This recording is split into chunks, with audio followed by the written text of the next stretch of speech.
Continuamos en la UNED y estamos en el grado de Historia Contemporánea de España, de 1802 al 1923. Y estamos hablando de las Cortes de Cádiz y la Constitución de 1812, en esta parte segunda. En lo que concierne al principio de la división de poderes, el discurso preliminar lo justificaba como técnica regeneradora y como premisa imprescindible para asegurar la libertad. Dicho de otro modo, los liberales doceañistas, por boca de la comisión redactora del texto constitucional, reconocían de una parte la existencia de diversas funciones desde un punto de vista material, legislación, administración y jurisdicción, incluso en los estados preconstitucionales, pero de otra se manifestaban a favor de atribuir cada una de estas funciones a un poder distinto. La experiencia de todos los siglos, señalaba el discurso preliminar, han demostrado hasta la evidencia que no puede haber libertad ni seguridad, ni por lo mismo justicia ni prosperidad en un Estado en donde el ejercicio de toda la autoridad soberana está reunido en una sola mano. El principio de la división de poderes cristalizaría en los artículos 15 a 17 del Código de 1812 que conformaban el gozne sobre el que giraba la estructura organizativa de todo texto. La potestad de hacer las leyes, decía el artículo 15, reside en las Cortes con el rey. La potestad de hacer ejecutar las leyes, sancionada el 16, reside en el rey. Y en fin, el 17 prescribía que la potestad de hacer ejecutar las leyes en las causas civiles y criminales reside en los tribunales establecidos por la ley. Preceptos, ellos todos, que como señalaba el artículo 14, convertían al gobierno, o sea, al Estado, de la nación española en una monarquía moderna hereditaria, un concepto que expresaba el carácter limitado constitucional, no absoluto o puro, de la monarquía, en el sentido amplio que le habían dado ya los revolucionarios franceses de 1789 y Montesquieu, aunque en las Cortes de Cádiz el concepto de monarquía se utilizó también como sinónimo de nación, España, o de las Españas, la europea y la americana. Con este sentido, la Constitución de Cádiz se denominaba Constitución Política de la Monarquía Española. En esta acepción, pues, la monarquía era el ámbito territorial sobre el que se ejercía la soberanía del Estado, o en realidad el Estado mismo, la comunidad española organizada jurídicamente, y no solo la institución resultante de conferir la jefatura del Estado, la corona, su nombre jurídico, un carácter hereditario y vitalicio. Era esta una acepción propia de una nación que no había dejado nunca de ser monárquica y que por tanto identificaba su propio Estado con la forma que ésta revestía.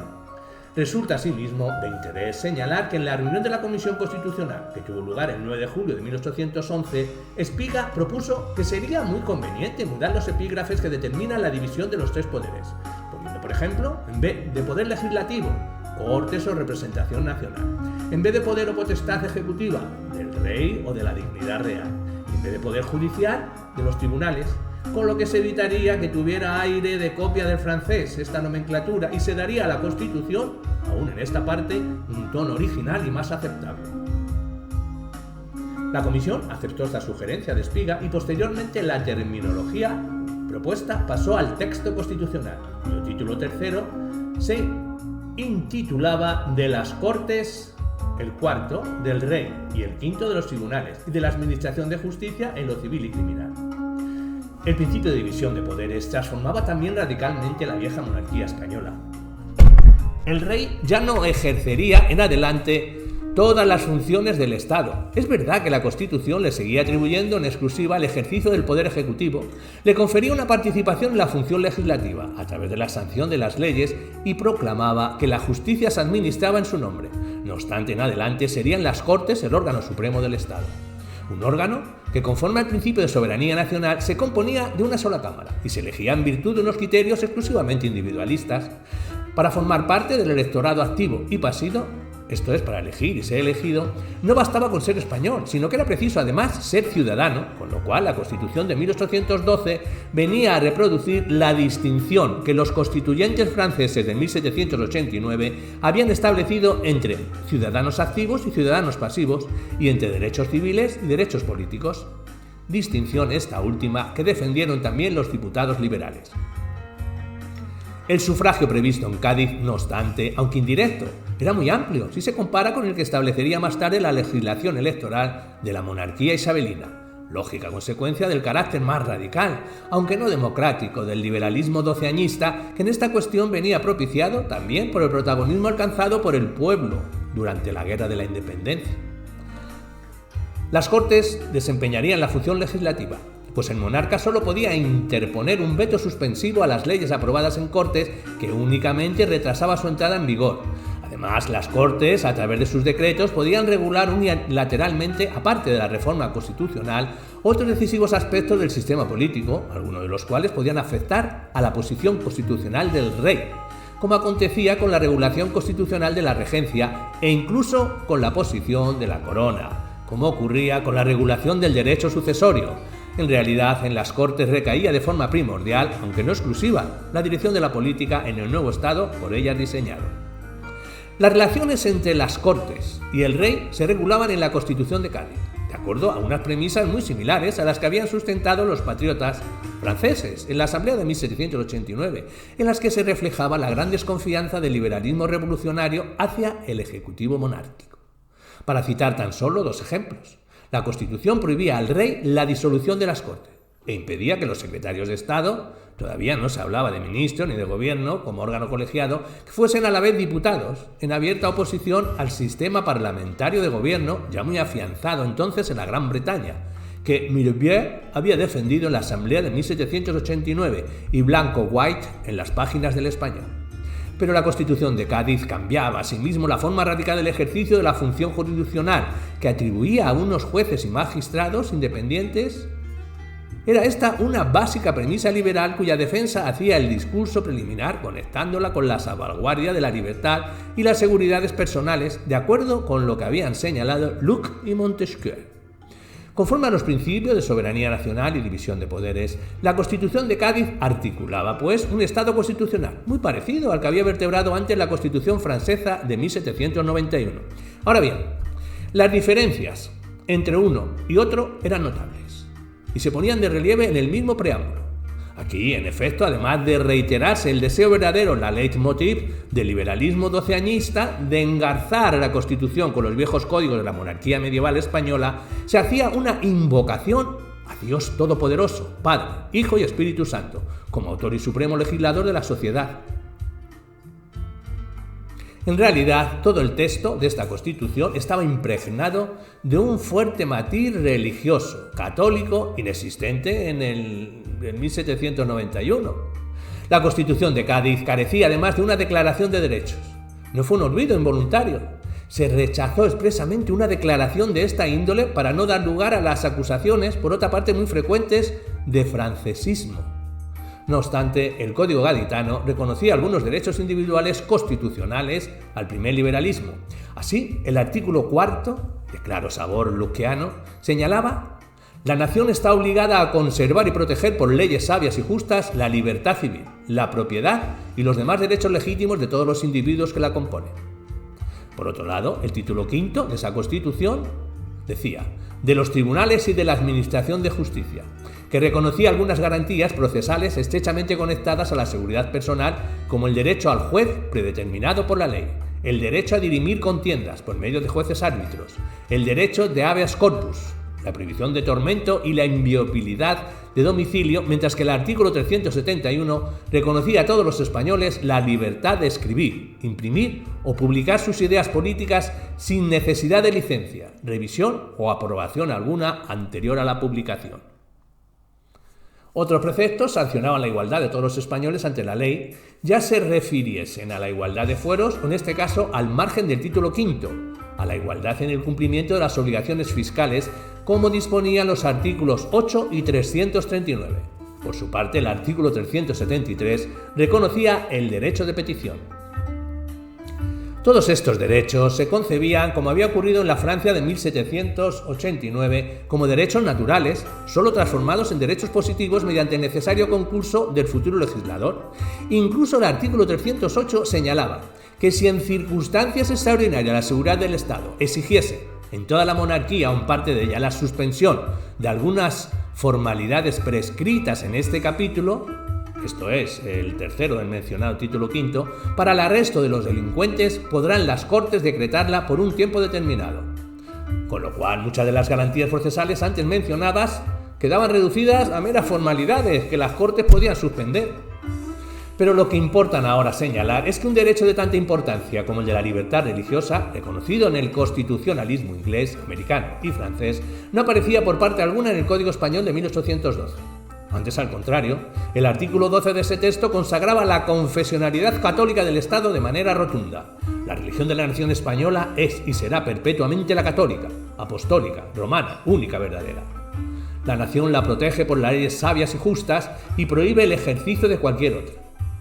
Este precepto era una dolorosa concesión de los diputados liberales, incluidos los de clerical condición, a los realistas y, en realidad, a los sentimientos mayoritarios de los españoles, con el propósito de asegurar la pervivencia de la Constitución frente a una reacción absolutista auspiciada por el clero, aunque de poco sirvió tal concesión. Hablemos de el fin del sueño liberal. El 23 de mayo de 1812, las Cortes Generales y Extraordinarias, mediante un decreto, hacían pública la convocatoria para las correspondientes Cortes Ordinarias, cuya reunión se anunciaba para el 1 de octubre de 1813. El decreto prohibía la reelección de los diputados de las Cortes Generales y Extraordinarias, al tiempo que señalaba el número de ellos que elegiría cada provincia, de acuerdo con el principio constitucional de un diputado por cada 70.000 habitantes. Después de una enconada campaña electoral que enfrentó a los realistas con los liberales, las Cortes Ordinarias abrieron sus sesiones el 1 de octubre de 1813. Pero los logros de estas Cortes no pueden ni de lejos compararse con las anteriores. Su labor fue, además, muy breve, pues a los pocos meses, Fernando VII, tras abolir la Constitución de Cádiz, restableció el absolutismo. Un restablecimiento sobre el que merece la pena extenderse un tanto.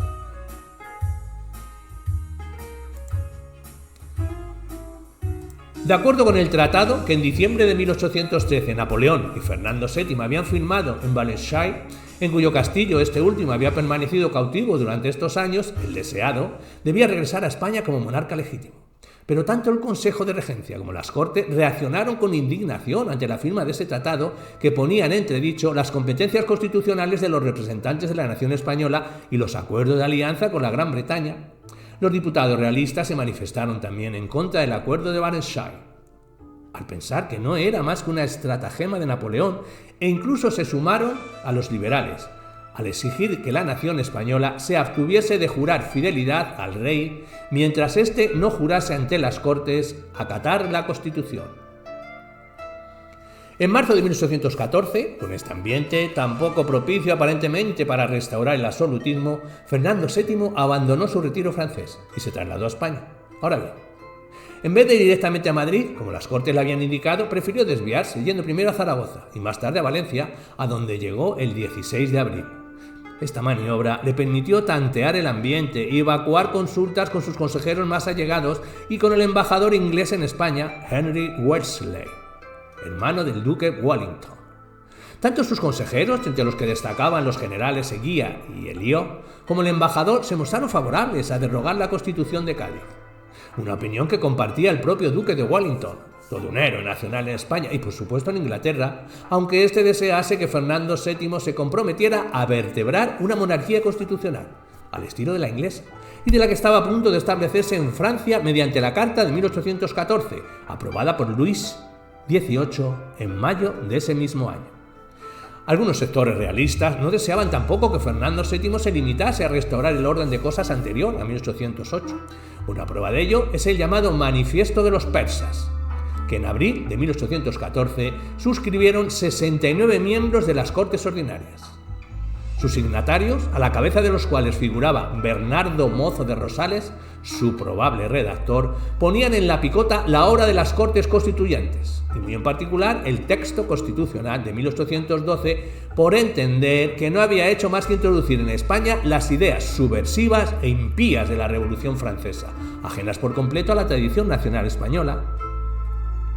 Pero además de denunciar la obra de la Asamblea Gaditana, a cuyos diputados liberales acusaba de haber estado poseídos de odio implacable a las testas coronadas, los persas solicitaban que se convocasen unas nuevas cortes, por estamentos, con el objeto de articular una monarquía verdaderamente limitada o moderada, no por una constitución, sino por las antiguas leyes fundamentales en las que, a su juicio, debería reactualizarse el pacto o contrato suscrito entre el reino y el rey, de acuerdo en todo con las tesis jovellanistas de impronta suarecina que en las Cortes Extraordinarias de Cádiz habían defendido los diputados realistas.